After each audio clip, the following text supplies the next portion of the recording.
नारायणगावमध्ये आपला एक फील्ड झाला त्या ठिकाणी आपण लाईव्ह त्याचं हे केलं. आपण बऱ्याचशा फील्डला दाखवतो पण. तर हा जो राईट साईडचा जो आहे ना, हा आहे निमॅटोड.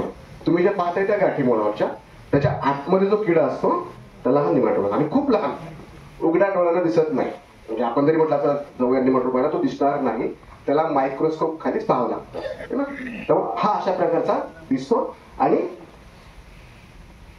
त्याची लाईफ सायकल कशी असते काय ते पण पाहूयात. आणि हा बऱ्याचशा पिकांमध्ये असतो. तर ग्लोबली जर तुम्ही पाहिलं तर त्याच्या जवळपास 6000 पेक्षा जास्त जाती आहे. म्हणजे प्रत्येक पीक, कुठलंही पीक असून त्याला निमॅटोड असतो.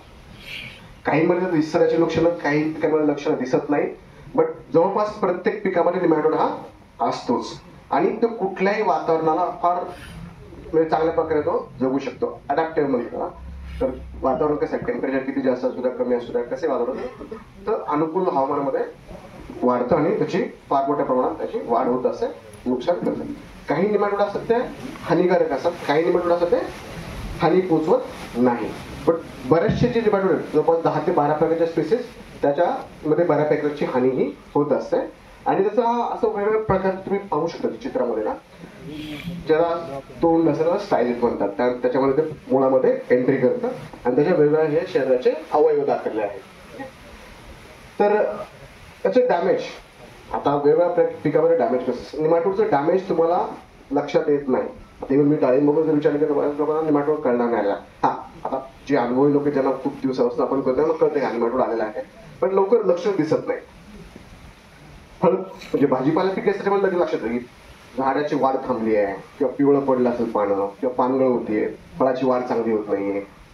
तर हे लक्षणं जमिनीच्या वरती दिसतात. आणि या प्रकारे तुम्ही पाहू शकता, इथं दाखवले काय त्या पिकामध्ये कशा प्रकारे पिकात मध्येच गॅप पडलेला आहे, पाने पिवळी पडलेले आहेत, पानगळ होते, झाडाची वाढ होत नाही, किंवा फुलांची संख्या कमी लागते, फळांची संख्या कमी लागते.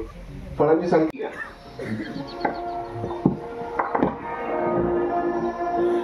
आरोग्यदायी जमीन आणि उच्च दर्जाची पिके तुमच्या देखभालीच्या निवडीवर अवलंबून असतात. परंतु योग्य निवड करण्यासाठी जमिनीच्या आत खोलवर काय होत आहे हे समजून घेणे आवश्यक आहे.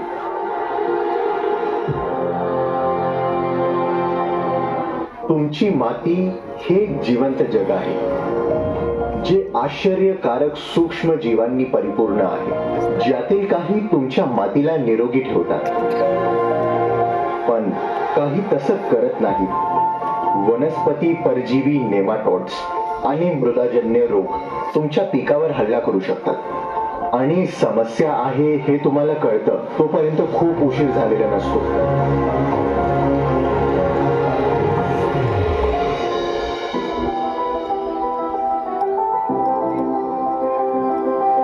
ऍक्टिव्ह घटकाची ताकद असलेल्या टायमेरियम तंत्रज्ञानासह वानिवा ही तुमच्या जमिनाकडे लक्ष देणारी नवीन उपाययोजना आहे.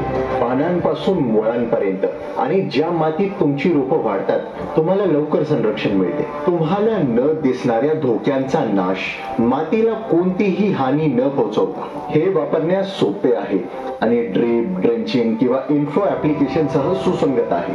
कमी वापर दर आणि अवशेष वानिवाला शाश्वत पर्याप्त बनवतात. तुमच्या मातीसाठी चांगले, पर्यावरणासाठी चांगले, तुमचे पीक मजबूत मुळे तयार करू शकते आणि जास्त उत्पादन मिळवू शकते. योग्य निवड करा जेणेकरून तुमची जमीन आणि तुमची पिके जोमाने वाढू शकतील. वानिवा निवडा. तरी आपल्या कल्टीवेटर, ड्रेंचिंग या क्यारी की पद्धति से आसानी से लगाई जा सकती है. टाइमेरियम तकनीक जड़ों के आसपास की मिट्टी के भीतर समा जाती है. परजीवी, नेमाटोड्स और मिट्टी की बीमारियां पैदा करने वाली फफूंद बढ़ते पौधों के लिए घातक है. जड़ की तरफ आने वाले नेमाटोड्स टाइमेरियम टेक्नोलॉजी को ग्रहण करते हैं. टाइमेरियम टेक्नोलॉजी नेमाटोड्स के शरीर में फैल जाती है. टाइमेरियम टेक्नोलॉजी लक्ष्य की जगह यानी कि ऊर्जा पैदा करने वाले माइटोकॉन्ड्रिया तक पहुंचती है और एंजाइम कॉम्प्लेक्स में लॉक हो जाती है. टाइमेरियम टेक्नोलॉजी एंजाइम के साथ मजबूती से जुड़ती है. कॉम्प्लेक्स बंद हो जाता है और ऊर्जा का उत्पादन नहीं हो पाता.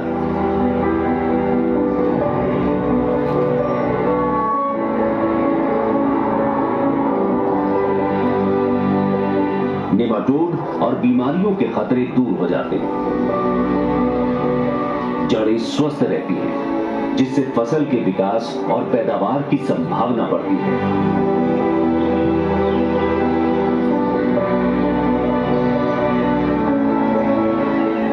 टाइमेरियम टेक्नोलॉजी काय करते माझ्यासारखं